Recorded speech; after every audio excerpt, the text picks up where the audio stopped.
Thank you for joining the U.S. Army Corps of Engineers Northwestern Division for today's Missouri River Basin Conference call. This call provides an update of current runoff conditions as well as status updates from the Kansas City and Omaha districts. These calls will be held each Thursday at 3 p.m. Central Time through August. These calls are only part of our efforts to communicate with Basin residents. We place all our news releases on our website at www.nwd.usace.army.mil and on social media at nwdusace. We encourage the public to use these resources as well as our web app to get the latest information from the Corps, the National Weather Service, and other partner agencies. These calls are a courtesy to congressional representatives, tribal, state, and local government officials, including levy sponsors and emergency managers, and the media. I am Eileen Williamson, and I will be moderating today's call. These calls are recorded and placed on the Defense Video and Imagery Distribution System at www.dvidshub.net/unit/USACE-NWD. Your participation acknowledges your consent to be recorded. All lines will be placed on mute during this call. To unmute your line to ask a question, press *6. Please be aware that the forced mute function does not work on all phones, so if I ask, please use your phone's own mute function to avoid interrupting the call. Do not place the call on hold. Our speakers today are with the Northwestern Division Readiness Contingency Office, the National Weather Service Missouri Basin River Forecast Center, the Missouri River Water Management Division, Kansas City District, and the Omaha District.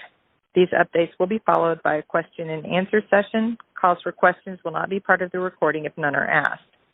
I will now turn the call over to Mr. Tom Brady from the Northwestern Division Readiness Contingency Office. Good afternoon. As Eileen said, Tom Brady. I'm with the Northwestern Division's Readiness Contingency Operations. I'm the PL 8049 Program Manager for the region. And not much news to add since our last call we spoke. Both Omaha and Kansas City District continue to assess the magnitude of damages in coordination with the levy sponsors. Right now we're tracking 173 requests for repair from those sponsors. Of those sponsors, we have approved 61 PIRs. We've got 6 that are currently under revision and another 46, the difference between 173 and the ones that have already completed yet to be complete, PIRs, Project Information Reports, which is the report we use to do the economic feasibility study and initiate the initial plans for repair. I don't have any additional information to provide. If anybody has questions, we can hold that till the end, but I can turn that over to the districts to provide more granularity. I'll be followed I'll take care of that, Tom. Thank you. All right, thank you. So we'll now hand it over to the National Weather Service, Missouri Basin River Forecast Center. And since you're a new speaker, John, if you could also spell your name and provide your job title. Thank you. All right. Good afternoon, everyone. My name is John Lague. That's John and Lague. I'm a senior HAZ forecaster at the National Weather Service Missouri Basin and River Forecast Center. We currently have ongoing flooding in South Dakota on the James River and the Big Sioux River. In Iowa, the Big Sioux River is also at a flood. In Kansas, the Big Blue River above Tuttle Creek and the Osage River in Missouri. Along the Missouri River itself, we have minor flooding from Nebraska City down to the mouth near St. Louis, with the exception of the reach between Atchison and Kansas City. Over the next 7 days, the weather looks pretty mild, with mainly scattered storms expected. There will be a cold front moving through the Missouri Basin over the weekend. Storms are expected over South Dakota on Sunday, and additional rain expected across eastern Nebraska, Iowa, Kansas, and northern Missouri from Sunday into Monday. Aerial coverages are expected to be mainly less than an inch, with some localized areas of 2 inches possible. However, the rain that's expected is not to have much impact on the rivers. Thank you, and that concludes my weather brief. All right, thank you, John, and I will hand it over to Mike Swenson with Missouri River Water Management Division. Okay, thanks, Eileen. Can you hear me? We got you. Thank you. Okay, good afternoon. Reservoir system storage is currently 68.4 million acre feet, 0.7 million acre feet above the base of the system's exclusive flood control zone. Water in storage has decreased about 0.1 million acre feet over the last few days. 12.3 million acre feet of the 16.3 million acre feet of total flood storage is occupied. Yesterday we posted an updated short-range forecast to our website. The forecast shows Gavins Point releases will be held at 70,000 CFS into August to manage reservoir levels and continue evacuating water from the reservoirs. Fort Randall Reservoir is at elevation 1362.6. The reservoir is down 1.3 feet since last week. It is more than 7 feet above its normal summer operating level. Releases from Fort Randall were increased to 67,000 CFS this morning and are expected to remain near that rate into next week. Big Bend releases will range from 52 to 53,000 CFS over the next week. Oahe Reservoir is at elevation 1617.2 and is up a few tenths since last week due to local rainfall in South Dakota. This has put the reservoir back up into its exclusive flood control zone by 0.2 of a foot. Releases from Oahe are currently about 56,500 CFS and are expected to remain near that rate over the next week. Garrison Reservoir is at elevation 1852.2 and currently remains mostly steady. The reservoir is 2.2 feet above the base of the exclusive flood control zone. Releases are forecasted to remain at 46,000 CFS into August. Fort Peck Reservoir is at elevation 2246.6 and is down 0.1 feet since last week. The reservoir is 0.6 feet above the base of the exclusive flood control zone. Releases from Fort Peck are approximately 15,000 CFS and are expected to remain near that rate into August. We will continue to monitor conditions in the basin and make any necessary release adjustments as the summer progresses. Thank you. That concludes my update. Thanks, Mike. And we'll now hand it over to the Kansas City District. Star 6 to unmute. Okay, this is Eric Shoemake. Hey, I got you, Eric. Thank you. Okay. I'll be, good afternoon, Eileen, and I'll be providing our update on the current reservoir conditions within the Kansas City District.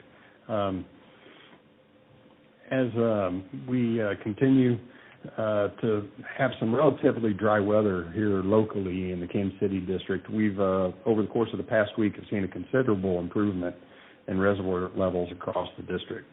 However, we still have a significant amount of water stored in the 10 reservoirs located within Lower Kansas and the Osage River basins. Currently, the overall flood control volume in these two basins is right at 50% occupied. So I'll start with the Lower Kansas Basin. As a whole, the 4 reservoirs in the Lower Kansas Basin, those being Milford, Tuttle Creek, Perry, and Clinton, are at 50% of the flood control storage occupied, which is still high, especially at this time of the year, but it's down from 71% at this time last week. Today's conditions, Milford's at 56% occupied, Tuttle's at 57% occupied, Perry at 59%, and Clinton at 62% occupied. Each of those represents a marked improvement from last week. While these are continuing to improve, these still do represent reservoir elevations that at Perry, Clinton, and Milford, each are still 19 to 20 feet above their multipurpose pool. And Tuttle Creek today is still more than 43 feet above its normal operating pool. Today, Tuttle Creek's releasing 25,000 cubic feet per second, and we'll actually begin stepping down releases tomorrow. I'll discuss the plan forward here shortly. Milford is releasing 12,000 cubic feet per second and will begin stepping down releases tomorrow as well. Perry and Clinton reservoirs have been shut down due to downstream conditions on the Missouri River, but today each of them came back online with 3,000 cubic feet per second releases and are expected to continue those releases for the short term. And as each of these reservoirs decline towards 50% of their flood control pool occupied, the downstream control point on the Missouri River at Waverly, the allowable releases also continues to decline. So once we hit 50% of each of these pools, our allowable target on the Missouri River decreases. So knowing that per the Water Control Manual, the continued high flows in the Missouri River would inhibit releases from the lower 50% of each of these flood control pools, we're currently in discussions to determine an acceptable Waverly criteria to request a deviation to allow continued emptying of the over 2 million acre feet of water we have stored in the Kansas River Basin while balancing risk throughout the system. So we are currently evaluating the alternatives and a path forward for the Kansas River Basin relative to the Missouri River conditions. On the Osage River Basin, today we have approximately 2,500, 2.5 million acre feet, stored in the Osage Basin, which again is quite an improvement from last week on this call. We're down to Pomona, Melbourne, and Pomme de Terre are all under 40% of their flood pool occupied. Hillsdale's at 49%, Stockton's at 42%, and Truman, kind of the linchpin of the Osage River Basin, is at 47% of its flood pool occupied, which is improved from being 58% last week. So again, we're making significant gains throughout the Osage Basin. Truman today is releasing 45,000 cubic feet per second. As the downstream flows on the Missouri River at Herman allow, we will return our releases from Truman back up to 50,000 cubic feet per second. The rain event over the weekend had caused us to step down a little bit at Truman. We anticipate this increase to incur over this weekend, likely on Saturday, but it'll be dictated on conditions. On the Kansas side, Melbourne and Pomona are releasing 1,500 cubic feet per second, Hillsdale 700 cubic feet per second. Each of these are scheduled to remain at these flows in the short term. And on the Missouri side of the Osage Basin, Pomme de Terre is still releasing 3,000 cubic feet per second, which it was last week. And Stockton, we're continuing to maximize hydropower generation, which is about 6,300 cubic feet per second releases. So what I can say is we are still conducting increased surveillance at each of our dams to monitor instrumentation and site conditions. Through this surveillance, we can assure you that each of our dams continue to operate safely and as designed. Over. Thanks, and we'll have the Kansas City District Emergency Management provide an update. All right, thank you. Good afternoon. I'm Mike Doolin, Emergency Manager for the Kansas City District. Our Emergency Operations Center remains activated at Level 2, partial activation. We plan to move to Level 3, Emergency Watch, within the next few days if conditions allow. However, if at any time you need assistance from the district, please call our 24-hour emergency line at 816-426-6320. Again, that number is 816-426-6320. Leave your name, a short message, and we'll get back to you as soon as possible. To date, the district has received 104 requests for levee rehabilitation assistance. 15 of these projects have been approved by our Northwestern Division headquarters and will enter the engineering and design phase shortly. We have received bids for the emergency measures at the Mill Creek Dike and Drainage District and the Big Tarkio Drainage District in Holt County, Missouri. Contracts were awarded for this on July 19th, and we expect to issue a notice to proceed by the beginning of August, if not sooner. We continue to support pumping operations for several levee districts, and we also continue to provide technical and direct assistance on an as-needed basis. The Missouri River Navigation Channel remains open to all users.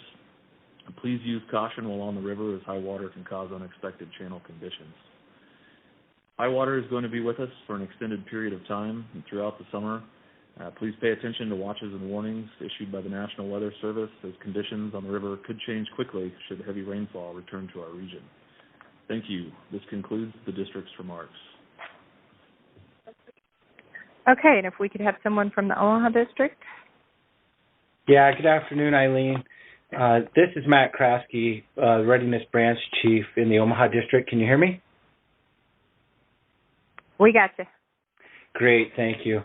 So here's my update today. To date, we have completed 10 initial breach closures within the Omaha District's area of operations, 41 remaining to be closed. With the sand berm construction complete on L611-614 near Council Bluffs, the clay placement atop the levee has begun and is about 50% complete. This equates to the initial repairs on this levee being 90% complete overall. We expect to have this temporary inlet breach closure completed in early August. The scope of work for the initial breach repair for levee L601 near Bartlett, Iowa is about 85% complete. The contractor is working right now on grading and shaping the sand berm. This breach was impacting the I-29 corridor and was eligible for assistance under our Emergency Operations Direct Assistance Program. These initial repairs are directed at stopping flow from the Missouri River into the area behind the levee system and providing an incremental level of flood risk management.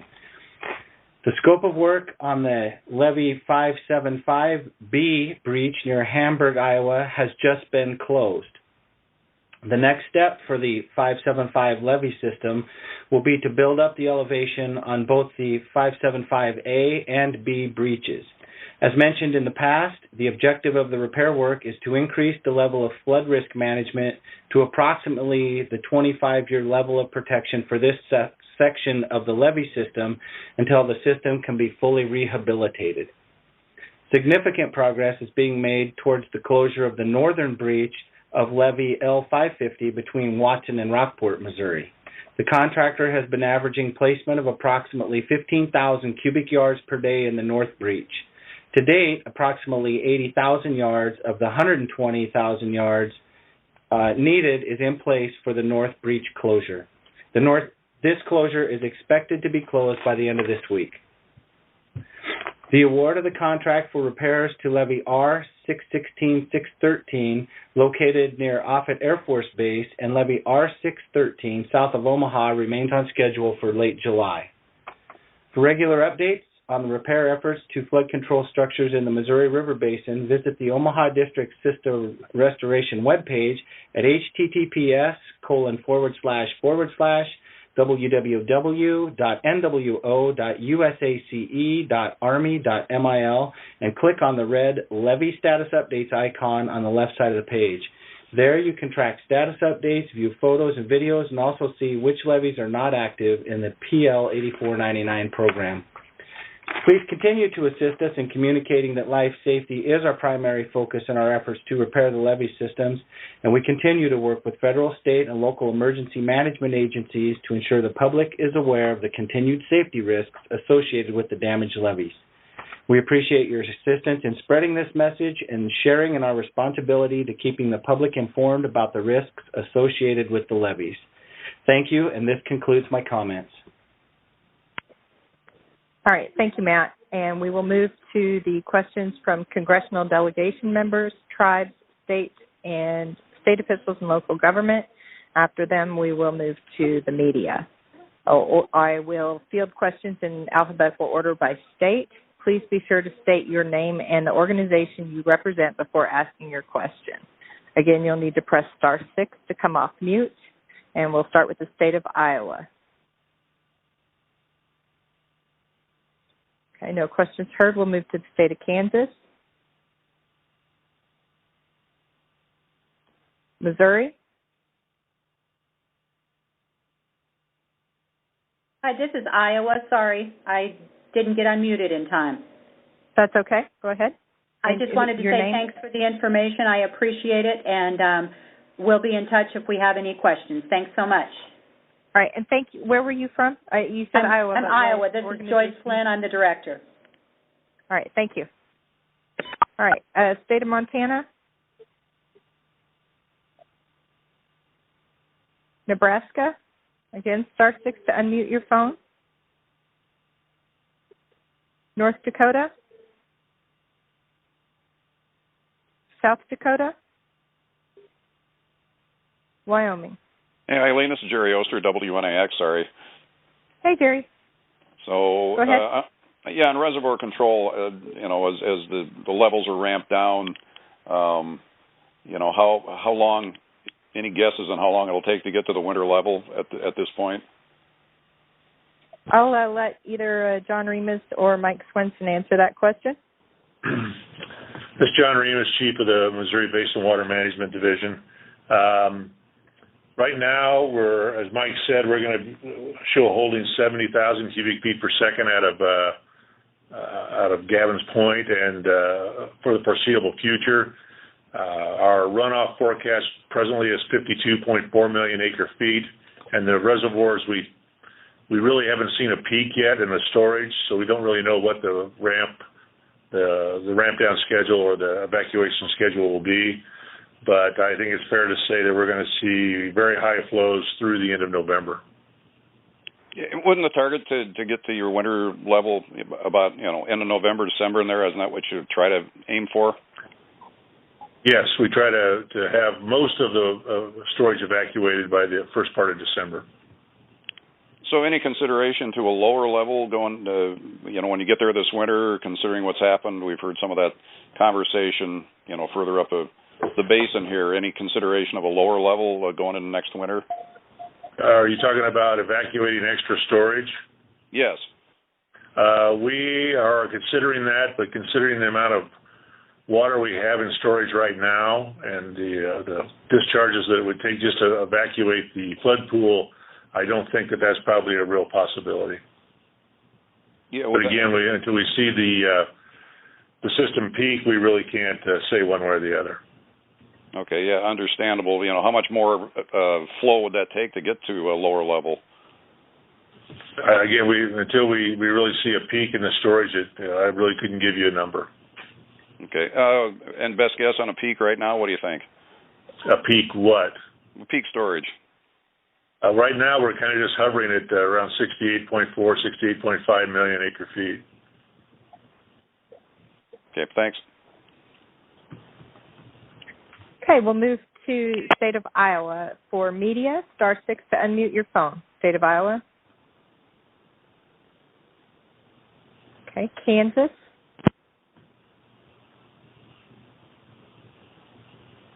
Missouri.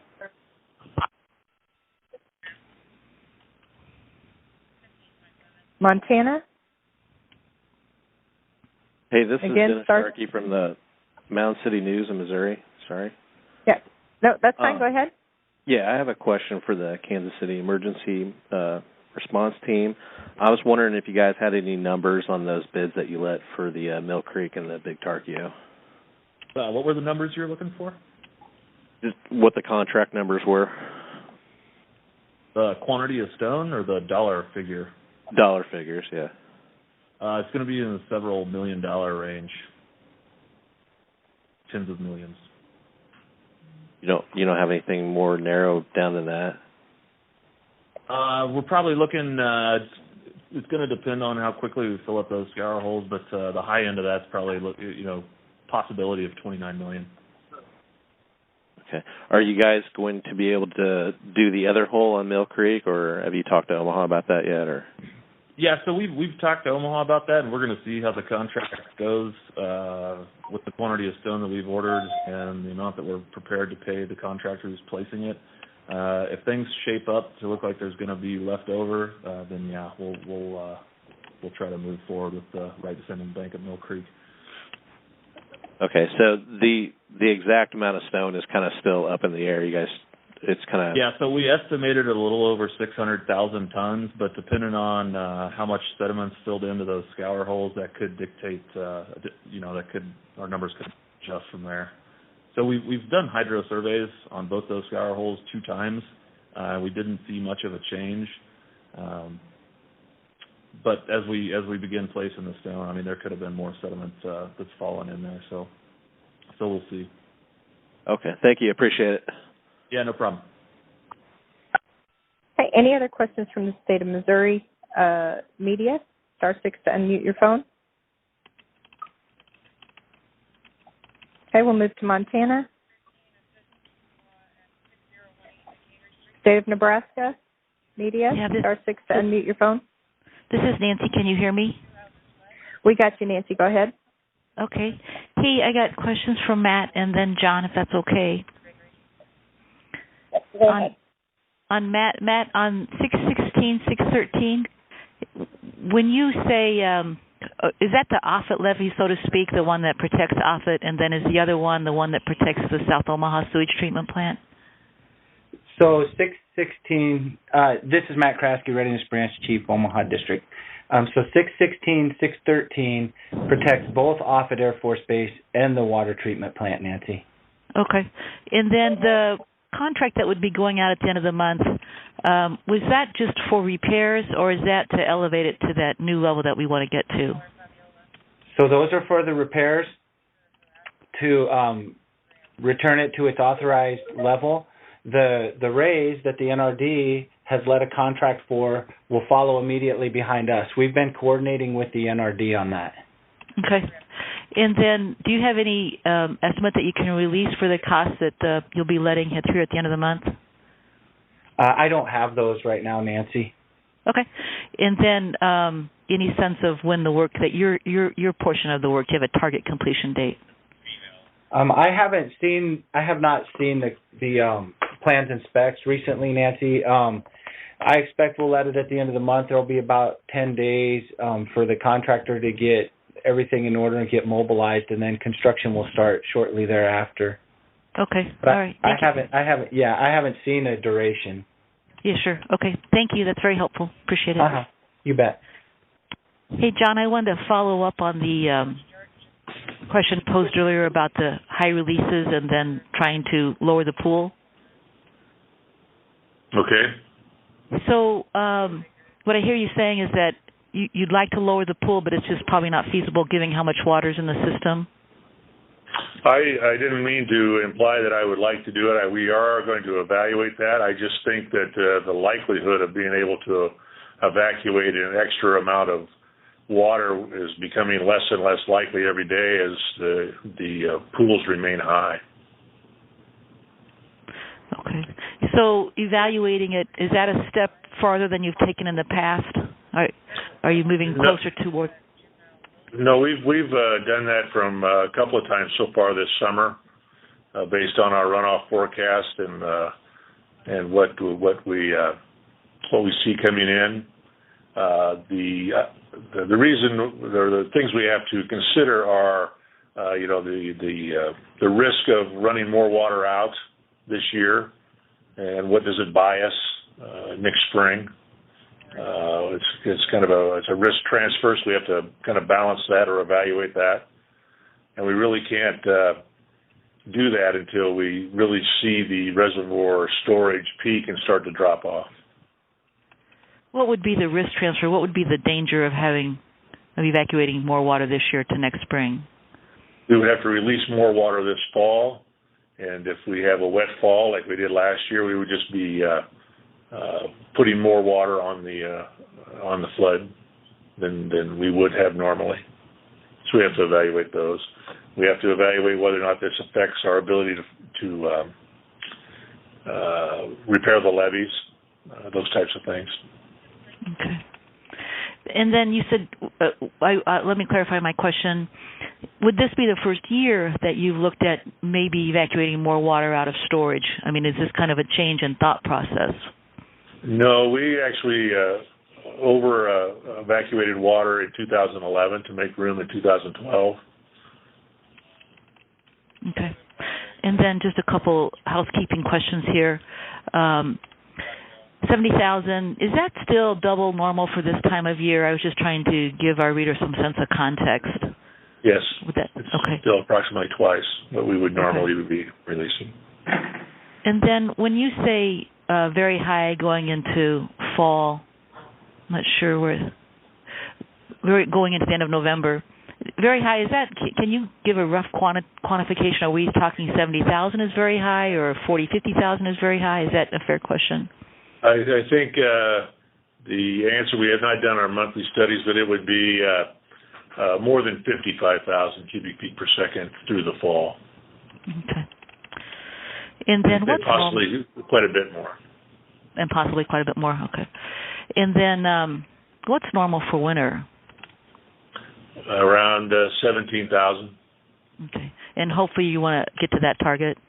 We won't. Our studies show that we'll be at 20,000 or more through the winter. Okay. Thank you. That's very helpful. I appreciate it. That's it. You bet. An interesting note there, Nancy. John mentioned that we had drawn the reservoirs a bit lower in 2011. The 2012 runoff year was a record low runoff year. So had that trend continued, we would have essentially gone into drought sooner. Okay. Thank you. Thank you. Yes. Any other questions from the state of Nebraska?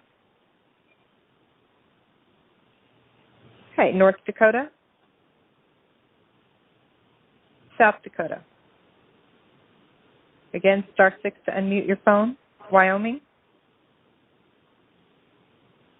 National Press? Okay, last call. Any final questions before we adjourn? Okay, as a reminder, this call will be held every Thursday through August. I have some questions. Who is this, please? This is not the press. I'm an engineer for several districts here in central Missouri. But you said you were going to end the session. I thought I don't know the agenda here. Okay. Is it something that you would like for the larger group, or is it something that would be better for you to contact the emergency management office directly? It's really not dealing with anything emergency. It deals with the presentations on this call. Okay, go ahead. I'm happy to receive your question. Yeah, it's Joe And Gibbs. your name, please? Yeah, Joe Gibbs. Okay. This is Joe Gibbs. I'm a board member with the Missouri Levee and Drainage District Association and engineer for several districts here in central Missouri. I have three questions. Number one, when we're dealing with flows here right around bank full or flood stage, is there any long-term forecast as to when we will consistently get below that? The second one, how about maybe long-range forecast where we'll be maybe 9 feet below flood stage on many of the gauges? This would allow gravity drainage in many places. So for runoff and flood forecasting, that would be the National Weather Service. John, are you still on the call with National Weather Service? Okay, we may have lost him. So river stage forecasts are from the National Weather Service. As far as changes to releases downstream from the Kansas City or Osage River Basin, as far as how they would affect where you are located, Eric Shoemate, are you still on the line? Yes, Eileen. And Joe, I'm going to be out on a limb here just a bit, but I recall John saying that they were going to be at high releases likely through November. We're still holding, as I mentioned, over a couple million acre feet in the Kansas River Basin and 2.5 million acre feet in the Osage River Basin. We figure that again will have maybe a 3 to 4 month evacuation time. So I honestly, I'd expect that you'd asked about, I think, was it 9 feet below flood stage? Is that correct? Say again? That was what I heard, that his request was how long would it be before it would be 9 feet below flood stage? Yes. On average. On average, I don't think until we're at a combination of winter releases from upstream and then also with our evacuated Kansas River reservoirs. So I would anticipate that we're looking well into the fall or into November for that. Okay. Or possibly into December. But reason I'm asking, farmers are beginning to remove the debris and the drift, and but they not getting their gravity drains to work very well, or and this keeps them from getting at that material. And but you're going to be, right at flood stage. Then it sounds like, through October and maybe into November. Is that right? Well, I think I know you cover a range of projects. I think downstream of as we get further downstream, we'll be a little lower below flood stage. But I think especially between Kansas City and the Grand River, or Kansas City and Boonville, will likely be around flood stage or above for a considerable part of the fall. Okay. I have one more question. Someone provided the percent of the flow that was regulated. Got figures at St. Joe, Kansas City, and Herman. Is there any way, this is just general information, but, that people are living with the river and the flooding, and they would maybe kind of like to know, how much of this is being regulated and how much of it is draining off of floodplains or pouring down rain or some other source. Joe, this is John Remus, Chief of the Water Management. What do you mean by regulated? Well, regulated means, let's say, the last figure you gave me, 34% of it was regulated from reservoirs. The rest of it was from rainfall. Unregulated, just, rainfall falling on everything. Wasn't going through reservoirs. We've kind of gotten ahead of our spring rains. Now I was wondering, is the regulated flow getting above 34%, or is it 40%, or what? Okay, well, I don't have those numbers at the top of my head, but right. We can get those to you. Okay. It's just, people are living, they know the reservoirs are there, but they're living with the flooding and everything, and they'll say, well, now, how much is being dumped and how much is, draining out of the floodplain, and if it's being regulated by the reservoirs.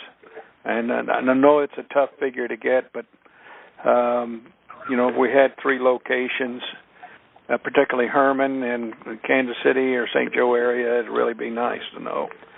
It's general information. Thank you. That's all. That's all I had here. Right. All right. Right. Thank you. You bet. All right. Thank you, Joe. Okay. So unless there are any final questions, we'll go ahead and end today's call. Again, we'll be next Thursday at 3 p.m. We appreciate your participation today, and this call was recorded and will be placed on the Defense Video and Imagery Distribution System later today. Thank you again.